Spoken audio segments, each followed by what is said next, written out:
Back-to-back relegations, time spent in the Championship, but Sunderland are finally back to the Premiership. Labrie has clawed the Black Cats all the way to the top flight after the heartache they've had to go under with a youthful team. Chris Rigg in the midfield, Joe Bellingham, brother of Jude, and playoff scorer Tom Watson, who's now leaving to go to Brighton. Alongside Labrie in this alternate universe, he goes out to another club, as I'm going to be taking over Sunderland, literally, with the aim to keep the team in the Premier League, score some fancy goals, and take them a further step, restoring Sunderland to Champions League legacy if I can. As yes, people, here we are. Big thank you for the face mod to Nerwin64. Hit him up on Twitter or X if you're looking for one. But this ain't about my face. This is about the faces you see in front of you. This Sunderland team has just gone and won the Championship playoffs. Despite how good Sheffield United have been all season, pushing the top two, this team has come through with some injuries, with everything going on. Like even Luke 09, he literally dislocated his shoulder in the game. That's just gone and got them promoted. So hopefully he's doing well after that. We've also got a young team with some of the youngsters I just previously mentioned. Chris Rigg at 17 can play cam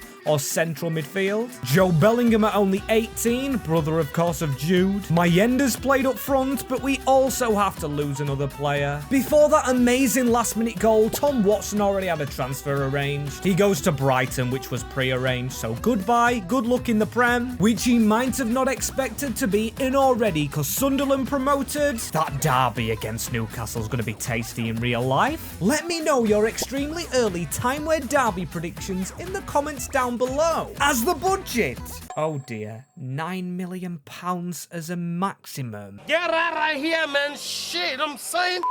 At least every single player signed up, and I am going to try a different thing for this rebuild. I'm going to try and trust this youth. Now, will this team stay in this division? According to me, not really. We've got some players back from loan deals. Barry's only 21. Trientis, 21. Won't get ahead of Bellingham, Daniel, and Chris Rigg, though. This is going to be difficult. We've got to set up our team well. They're youngsters. They'll be good, but we've got to make sure we stay in the Prem. So for Season 1, deep approach, counter-attacking.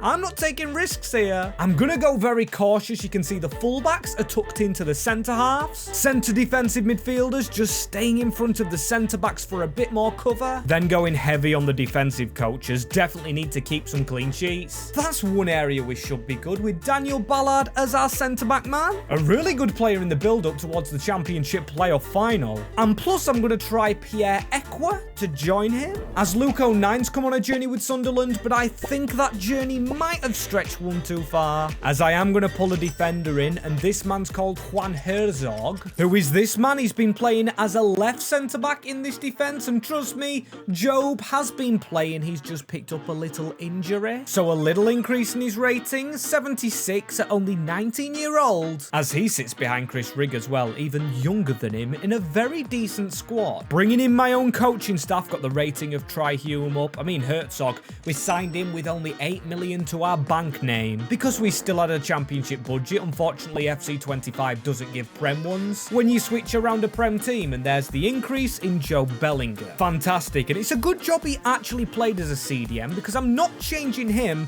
I'm changing Dan Neil to a centre mid instead in order to push us away from CDMs. We can go slightly more attacking next year. Take off the deep approach, maybe go balanced if we have survived in the Premier League, which we have done. Successful Season 1 here with the Black Cats. Not the best of seasons, but survival was my only priority. It is Leeds, the Bees, and Bournemouth that go down. The Cherries, oh my days, we've got to pick some of their players literally off them if we can afford them, as two Championship or a Championship and League One team actually winning the FA Cup in the Hatters. Then we've got Manchester City winning the Carabao over Arsenal. Yes, Tottenham's now won a trophy, but it seems like Arsenal still can't get one. It's embarrassing. As we got a top scorer with only 12 goals in the Premier League, Wilson Isidore 24, But I think we do need a striker once more. Signed here for the Black Cats, as if you're signed up for the rest of this rebuild, make sure to smash that like button and subscribe to the channel for more just like this one here. Greatly improved, and despite saying Isidore needs replacing, I am not going to replace Will Grigg or Chris Rigg. Wrong name there. Will Grigg used to play for Sunderland though, so I'm not mistaken. It's an ex-Sunderland player that actually popped into my head, and we've got a few young lads back from their loan deals. None that will make differences though, as 18 million for the budget. Not bad, not good. I don't think we've got our playoff winning money yet. Don't forget the playoff final is the richest game in club football. Usually the winners of that get around 100 million to spend in the Premier League. As now Middlesbrough, Newcastle and Sunderland all in the top flight, it is a glorious day for football on Tyneside up north. However, it's a terrible day to be the striker for Sunderland. Isidore's getting replaced, and I know exactly what I'm going to do with this. I'm actually going to go to the owner, Louis Dreyfus, who is the youngest owner in the entirety of the EFL, and the son of the late owner of Olympique Marseille over in Ligue 1. So if we could use his links, that would be brilliant, but the players they have, Abdallah's not very good, and Amin Guiri's a bit expensive for what our budget is at the moment, but they have a wonderful player on the right-hand side. Luis Henrique, the Brazilian, is only 23. I'd love to sign him, but that 18 million will probably not be enough to cover his wage, meaning we've got to sell players. And is it time for Connor Roberts to go? The man has been loyal to the Black Cats. He actually got promoted from League 1 with them, and now he departs. It's been a great story, but he's going to Wolverhampton. 6.6 million should cover the right-hand side of player who's going to replace him. In Henrique, I am loving this. I know he's not the striker we needed, but with him signing a significantly lower contract than they expected, we can still sign this man, Eli Jr. Cruyff. In my opinion, a class player to get in. 19-year-old, 79 rated. Better than Wilson Isidore, who's now gone to the bench, but only cost 5.5 due to Bournemouth's relegation. Then we've got Grigg and Bellingham, who's lower rated than the captain, Dan McNeil, who is an original Mackham, gone from supporting the club to lifting the championship playoff trophy at Wembley. Mundell is another youngster with 92 pace on the left-hand side. Then Sirkin, Herzog, Ballard's going to stay in this team for a long while, especially if he keeps seasons up like this, because we finished above Newcastle. Despite conceding 70 goals, a 9th place finish is wonderful. I mean, Arsenal won the Premier League, so not everything's realistic, and they actually got to the cup final, but were beaten by Liverpool, the year of the bird this year, but not in this one, because Manchester City go ahead and win the Carabao Cup over Villa. Interesting, we were beaten by Forest. I wonder if we'll actually ever get a cup run together this save. It would be nice to have, and in the back of my mind, I'm not really thinking about all the players at the club currently. I'm thinking about making more revenue next season. With Abdullah Bar only 22, I actually loaned him out, so he's now 73 overall. Mayenda, who scored in the playoffs, is 75, and that's 3 decent strikers here. Seriously, look at that. We've got Isidore, Mayenda, and Cruyff all stacked up and waiting for game time, as it was Cruyff with the most goals this year. So he wins the striker battle, but I'm actually focusing on the bench right here. Mayenda, Isidore, I can fit them both on, but we definitely need a midfielder. Jay Matete used to play for my club I support in Grimsby Town, but let's not lie, we've got Joe Bellingham and Neil, so the midfielder we actually get doesn't have to be too good. But then I've got one in my mind, one that could really make a difference to Sunderland. There's only 19 million for finishing top half. Louis Dreyfus, what are you doing to us, man? Please give us more money. You're expecting Europa League from me. What am I supposed to do with less than 20 mil? Honestly, now, right, we've got to sell a striker to get some money in. So Isidore, first, 25-year-old. He's got a bit of height compared to the other lads, 5'11" and 5'10", and then Abdullah Bar. I ain't going to be using him, but maybe he's a better backup than Ian Poveda. He could leave the club. Jay Matete, you're not Prem quality. And even Niall Huggins, he can leave the club, as well as Ajibola. We'll keep Yelde as a backup to Shirkin. 09, I'm keeping around the squad. I love this man. Some of his antics to wind other players up. He is so funny. If you've not seen him play football, please do. Some of the stuff he pulls off. I don't know how he gets away with it, as now we're getting away players. Chucking them out. Jay Matete has got a championship move to Preston North End. Isidor's got a move to Sporting Lisbon for 27.6. If only they would have been willing to swap Gyökeres for him, I would have took that. Imagine the money we would have been staring at, but we're staring at 45, which is good. And we only really need a midfielder to take Sunderland to the next level. And I think this is the point we actually look to real-life football again a little bit. Enzo Lefebvre. He's on loan at Sunderland, or has been just then. Getting promoted with them, really good dribbling. He could potentially play in front of Rig with them goddamn play styles and a link up with Frenchmen up front. So I'm going to take him on permanently, but then again, a bench player is what I needed. So as well as him, I'm going to go ahead and pick up Jordan Henderson. Is he the best player? No. Did he cost more than he's definitely worth now? Indeedy, he did, but 72 rated and joins with experience. This man began his career at Sunderland, and we know the career that he's had has been brilliant, and I'm hoping players like him can help players like Joe Bellingham growing in the midfield as he's trying to keep up with Dan Neil, but honestly, I don't mind Dan Neil being higher rated. The team on the whole is amazing. We've got Cruyff scoring goals, I'm guessing. Luis Enrique doing well. Patterson in goal. Not too far up there with clean sheets, but again above Newcastle. However, doesn't get in the team of the year. Dan Neil is in there next to Gordon. Don't like the look of that, but I like the look of where Newcastle are compared to us. 4th place. We are in the Champions League. 72 points. That will do it for the Mackhams. We've come up there to do a run, but we should have had our first trophy. After the playoff one, of course, it was Sunderland beating us in the FA Cup final. Liverpool beating Manchester City in the Carabao.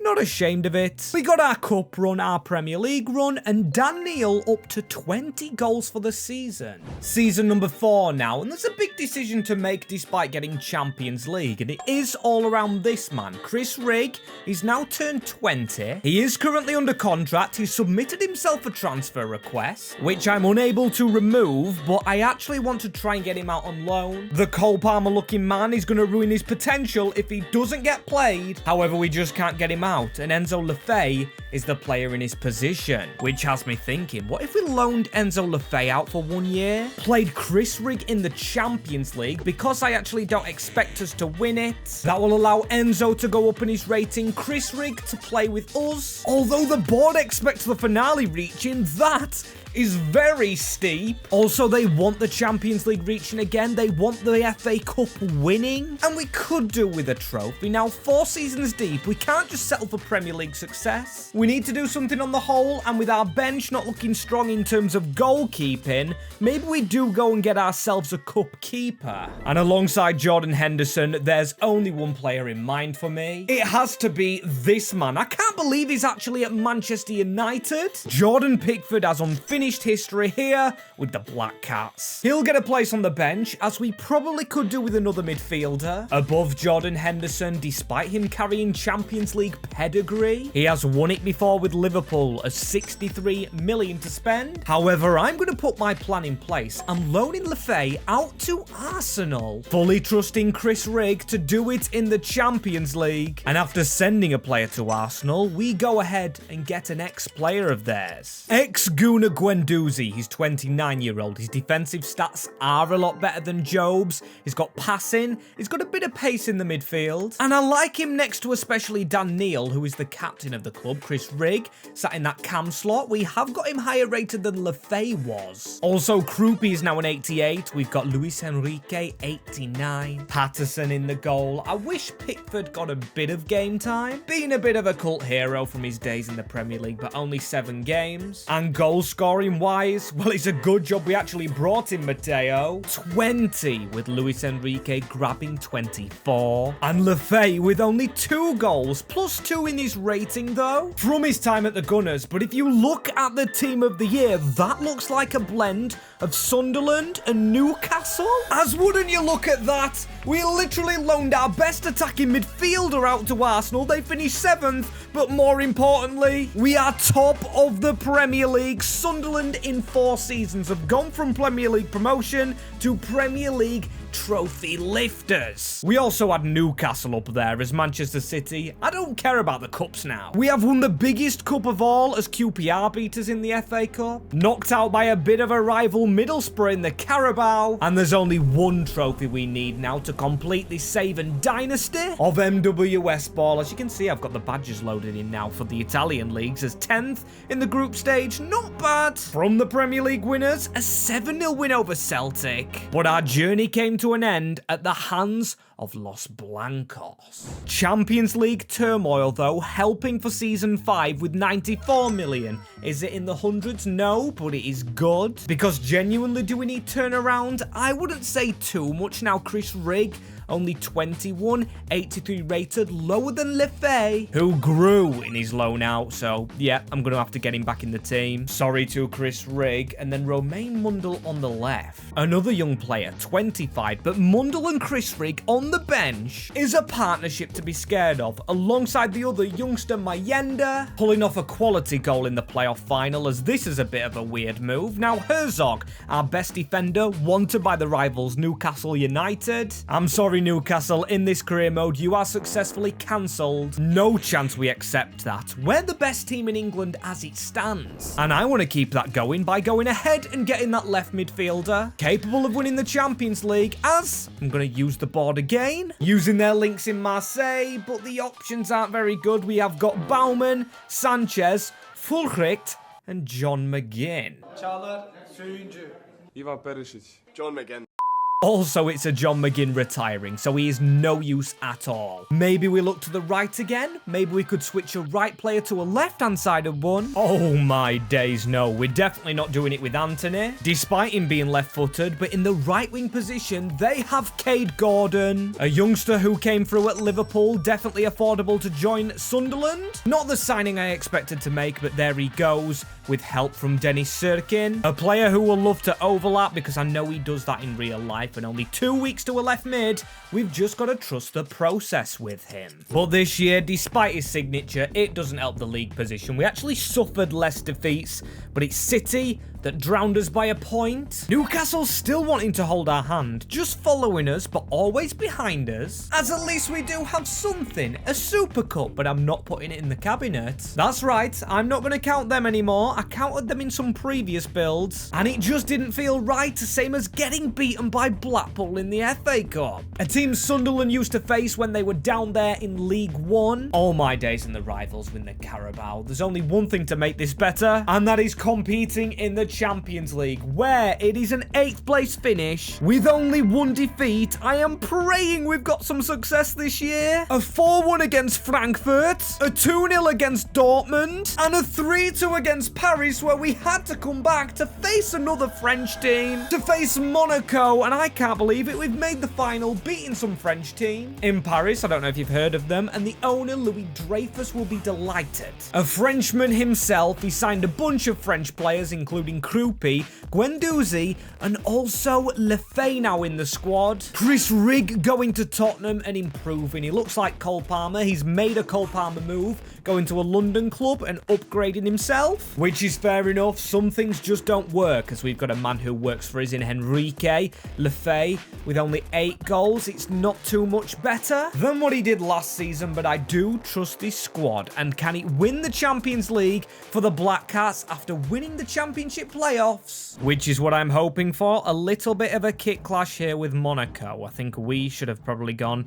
into off stripes into that white kit. As actually, no, that wouldn't make much sense. They probably needed to be the team in a different kit. As Cruyff with a ball on to Cade Gordon. It is Matteo Guendouzi, experienced against this. He's got a sweaty goal at the side of him, and it was an easy pass to make. As now Bayer, will he make the same mistake? We've had to rush Patterson out. It is 2 huge misses for either side, and somehow we are still level. A very nervy start to this Champions League finale. Very bad defensively from both sides. offsides, as here's Cruyff. He tries to go along the field, waiting for the man that's not there, forcing it to Enrique, who is the top scorer. If he's onside here, that is a little clever ball. He can drill it into the box with a dire cross. It just has to be a lot better. We've got to do more. We've got to turn more like Lefebvre. Dribbling, he took the place of Chris Rigg and shoots. Terribly so, as well as maybe Joe Bellingham has to come on soon. He's a player out of this squad and could do a job like he has in the Championship. As Hume,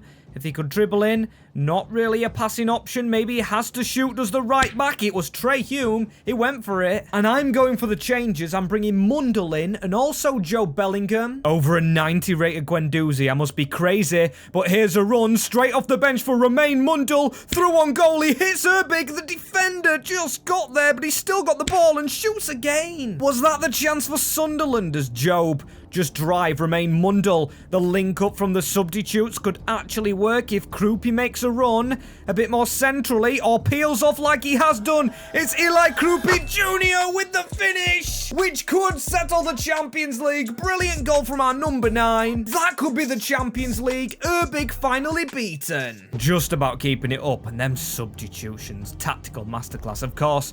Now there's a face scan in the game. The manager actually does what I would do, and that is win games of football with correct decision making. And I'm joking, obviously, as Luis Enrique, not the best decision from him. And Bakayoko through the middle. Joshua Zirkzee, a tackle by Job. Not fully cleared though, and Maximilian Bayer with the effort. Tell you what, we probably need another goal in the last 10 minutes. As Maximilian Bayer again, Danny Olmo's a great signing through to Joshua Zirkzee. Maybe we actually don't need a goal, as Joshua Zirkzee's very embarrassing shot means the Black Cats, away the lads, have gone ahead and won the Champions League title. Not the Championship playoff title, the Champions League one, which funnily enough is lifted by the same man in Dan Neil. Fantastic achievement for that man. Just a shame we couldn't grow Chris Rigg. Maybe he comes back again in another save coming in the near future. As comment down below which team needs doing next. The playoffs are ongoing at the time of recording, and also click my hands for a recommended video.